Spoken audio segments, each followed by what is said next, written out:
자, 이제 최상목 부총리의 직함은요, 바로 보여주십시오. 글자 수만 30자에 달합니다. 대통령 최상목 대통령 권한대행 겸, 제가 아까 이걸 빼먹었었네요. 국무총리 직무대행 겸 경제부총리 겸 기획재정부 장관. 송 대변인님, 얼마나 지금 나라가 비정상의 상황에 있는지 적나라하게 보여주는 직함 같습니다.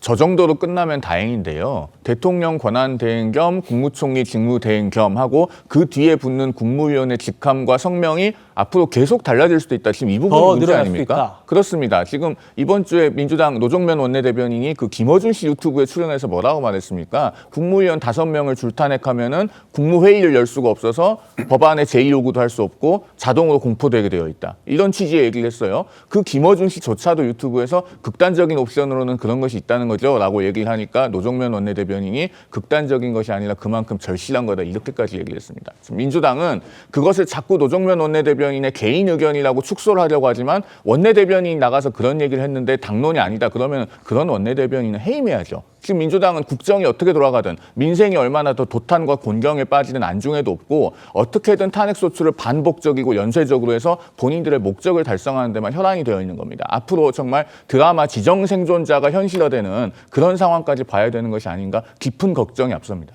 알겠습니다. 지금 최상목 대통령 권한대행의 대국민 담화가 서면으로 조금 뒤면 나온다고 합니다. 잠시 뒤에 들어온 대로 신속하고 정확하게 보도해드리겠습니다. 그리고 6시 30분쯤에 국가안전보장회의 NSC를 소집했는데 모두 발언이 있을 예정입니다. 저희가 생중계로 또 최상목 대행의 목소리 전해드리도록 하겠습니다. 최상목 부총리 권한대행, 오늘 한덕수 대행의 탄핵은 국정이 심각한 타격을 입힐 것이다 이렇게 말하면서 야당에 호소를 했었습니다. 그 모습 다시 들어보시죠. 국가적 비상 상황 속에서 살얼음판을 걷고 있는 우리 경제와 민생은 권한대행의 권한대행이라는 정치적 불확실성 확대를 감당할 수 없습니다. 권한대행 체제에서 겨우 안정된 경제 시스템과 대외 신인도가 또다시 흔들려서는 안 됩니다. 국가적인 비상시국에 국정 컨트롤 타워의 부재는 원달러 환율 급등에서 보듯이 안보와 국민 경제, 국정의 연속성에 심각한 타격을 입힐 것입니다. 권한대행에 대한 탄핵 소추는 내각 전체에 대한 탄핵 소추와 다름이 없습니다. 탄핵 소추가 의결된다면 계속되는 탄핵 위험으로 행정부 역량은 위축되고 종국적으로 국무위원들의 존재 이유는 없어질 것입니다. 간곡히 호소합니다. 한덕수 대통령 권한대행 국무총리에 대한 탄핵 소추를 재고해 주시기 바랍니다. 계속되는 탄핵 위협. 이게 지금 아까 송 대변인께서 말씀하신 지금 30글자에 그치지 않을 것이다. 다시 보여주십시오.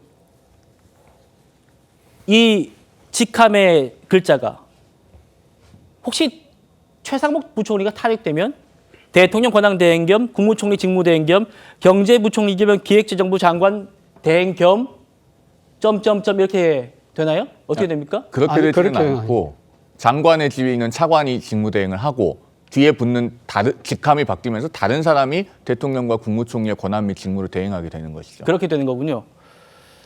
알겠습니다. 대변인님. 이런 호소에도 불구하고 권한대행 체제에서 겨우 안정됐던 우리 경제 시스템과 대외 신인도가 또다시 흔들린 상황을 맞이할 수밖에 없는 상황 아닙니까? 네. 어제 민주당이 이제 한덕수 권한대행에 대한 탄핵을 천명하고 발의한 직후 이제 오늘 오전에 환율이 1,485원을 넘기지 않았습니까? 이제 1,500원이 가시화되고 있는 상황인데 사실 최상목 부총리가 얘기했던 내각 전체에 대한 탄핵 소추나 다름없다라는 표현이 딱 이런 것이죠. 그 151석이라는 정족수를 기준으로 권한대행을 그 대통령의 권한대행으로서가 아니라 직위를 기준으로 탄핵을 하게 되면 물리적으로 그 최상목 부총리뿐만 아니라 모든 국무위원들을 탄핵할 수가 있게 됩니다. 그러니까 노정면 원내대변인도 이제 그런 식의 5명이 탄핵되면 사실상 국무회의가 마비된다라는 식의 발상을 하는 것이 아니겠습니까? 그렇다면 언제 또 권한대행이 바뀌고 또 그 권한 권한대행이 바뀔지 모르는 이런 불확실한 상황에서 과연 이 해외의 어떤 국가들이 우리나라를 파트너로 외교 협력을 할 수 있겠으며 경제적인 투자를 할 수 있겠습니까? 이런 정말 말도 안 되는 불안정한 상황을 만든 것이 이제 오늘 더불어민주당이 한덕수 권한대행을 탄핵함으로부터 발생한 문제점이라고 생각하고 앞으로의 정말 사태를 예측할 수가 없을 것 같습니다. 알겠습니다. 국민의힘도 지금 이런 대한민국의 상황이 제2의 외환 위기가 올 수 있는 절체절명의 위기다 이렇게 진단하고 있습니다. 들어보시죠. 탄핵 소추안이 발의되자마자 외환시장이 요동을 치고 있습니다. 현재 1달러당 환율이 1,470원입니다. 97년 금융위기 이후 가장 높은 수준을 유지하고 있습니다. 경제 전문가들의 의견에 의하면 1달러당 1,500원을 넘을 경우에는 제2의 외환위기가 온다고 합니다. 민주당은 자폭적인 권한대행에 대한 탄핵을 당장 멈추고 탄핵 소추안을 처리하기를 바라겠습니다. 정권 교체 이후 무려 29번째의 탄핵안입니다. 한덕수 총리 다음에는 누가 또 탄핵 대상자입니까? 이러한 민주당의 행태는 연쇄 탄핵범이라고 해도 과언이 아닙니다.